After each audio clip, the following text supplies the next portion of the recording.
Bayern Munich were close to signing Trevoh Chalobah on deadline day of the summer transfer window in Germany, but a move for the Chelsea defender fell through in the final hours along with the move of midfielder João Palhinha from Fulham.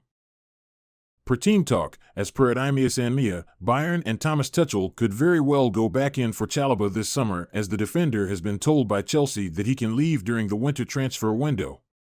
He is a player that Tuchel knows well from his time as Chelsea manager, and he rates the defender quite highly. It is no surprise that he was keen on bringing the 24-year-old to Munich this summer after losing two right-backs. The player himself is also open and interested in a move to Bayern from Chelsea, and it is being suggested that the Stamford Bridge outfit would be asking for roughly €29 million for Bayern to be able to sign him. Bayern only spent more on Harry Kane and Kim Min-jae in the summer transfer window, but the Rekordmeister could potentially have some leverage at the negotiating table since the defender has not played for Chelsea this season and his market value continues to gradually decrease. After letting both Benjamin Pavard and Josip Stanisic leave the club during the summer transfer window, Bayern's depth at right-back runs thin, with Nussair Mazraoui being the only natural right-back in the squad, though Tuchel has used Konrad Laimer there on more than one occasion. Inter Milan Lautaro Martinez is keen to complete a box-office summer move to Chelsea as Mauricio Pochettino ramps up his interest, sources have told Football Insider. The Argentine forward, 25, is on the radar of Chelsea and Man United as exclusively revealed by Football Insider on May 5. Martinez has let it be known to those close to him, sources say, that he would be open and keen to speak to clubs this summer, especially those in the English Premier League, and is certainly attracted by a potential move to Stamford Bridge. Inter are keen to offload players this summer in a bid to raise funds for their window spending and would reluctantly listen to offers for the World Cup winner. It is understood a deal in the region of £60 million could be done this summer for a club that makes an official move in the coming months. Mauricio Pochettino has identified Martinez as a potential target this summer and is very keen to see him join his squad this summer. Martinez scored 21 times for Inter in 38 Serie A appearances this season, helping his side finish in the top four and get to the Champions League final. He also was part of the Argentina side who won the World Cup in Qatar last year. Brentford striker Ivan Toney looks very likely to secure a huge transfer in 2024, with the January window his first opportunity to seal a switch. Arsenal and Chelsea have been the main two Premier League clubs linked, while Tottenham and Liverpool have also been suggested as potential destinations for the England international. The Blues declined to make a marquee forward acquisition in the summer, with Dusan Vlahovic and Victor Osimhen strongly linked. Both Nicholas Jackson and Christopher Nkunku were signed as attacking options, but neither really fit the profile of a Didier Drogba or Diego Costa that Chelsea have found significant success with in the past. As a result, combined with their issues in front of goal this season, Chelsea are looking at Toney ahead of the winter window. The 27-year-old is currently serving an 8-month ban for betting breaches, with his absence from football set to end in the first month of 2024, and despite missing a significant number of months, returned to team training in September. Amid the rumors, Thomas Frank provided his thoughts on the future of his talisman earlier this season. "I think every club in the world is a selling club apart from 5 or 6 clubs.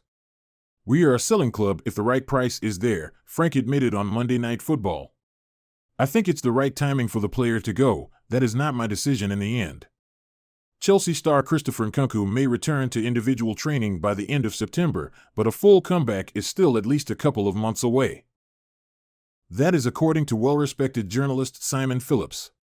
Phillips reported via his Substack on Tuesday afternoon that he's heard Christopher Nkunku, 25, could get back to some kind of training within the next couple of weeks.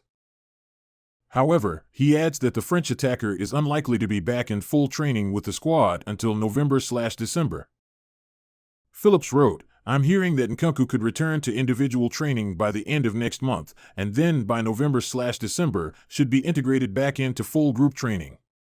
A lot of supporters are pinning Chelsea's early season form largely down to Nkunku's injury. He's yet to make his competitive debut yet for the Blues, but he's arrived from RB Leipzig with a glowing reputation as a goal-scoring attacker. He was superb in preseason for Mauricio Pochettino's side before his injury, too. Unfortunately, Chelsea can't put the season on pause while they wait for the forward's return later down the line. It's essential that the likes of Nicholas Jackson, Mykhailo Mudryk, Raheem Sterling, Noni Madueke, and Cole Palmer all weigh in with their fair share of goals. Levi Colwill has demanded that Chelsea play with confidence, aggression, and desire against Burnley. Vince and company will welcome the Blues to Turf Moor on Saturday afternoon as either side looks to climb the Premier League table before the international break. Chelsea head into the fixture following back-to-back victories over Brighton in the Carabao Cup and Fulham in the English top flight. After a shaky start to the campaign, the West Londoners appear to have finally turned a corner, and Pochettino will be desperate to extend his side's winning streak. As for Burnley, they currently sit third from bottom in the Premier League. However, the Clarets managed to pick up their first win of the season last week, beating Luton Town 2-1 on Tuesday night.